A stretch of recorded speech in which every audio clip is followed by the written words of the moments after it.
اور اب اس کے ساتھ ہی ناظرین آگے بڑھتے ہوئے آپ کو بتائیں کہ چشتیاں میں بجلی کے بل کا تنازع نوجوان کی جان لے گیا۔ چشتیاں کے علاقہ بٹھا کالونی میں بجلی کا بل زیادہ آنے پر نوجوان نے خودکشی کر لی۔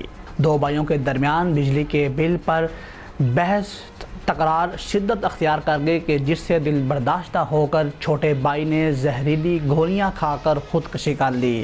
بجلی کا بل کم دینے پر بڑے بھائی نے رات اس کے کمرے کی بجلی ہی کاٹ دی تھی۔ نوجوان کی شناخت محمد ساجد کے نام سے ہوئی ہے۔ 30 سالہ محمد ساجد سبزی ریڑھی لگاتا تھا اور اس کے 3 چھوٹے چھوٹے بچے ہیں۔ ریسکیو مہمان ٹوٹو نے فوری طور پر طبی امداد کے بعد THQ ہسپتال منتقل کیا، جہاں پر حالت بہتر نہ ہونے پر بہاول نگر ریفر کر دیا گیا۔ نوجوان بہاولپور پہنچ کر زندگی کی بازی ہار گیا۔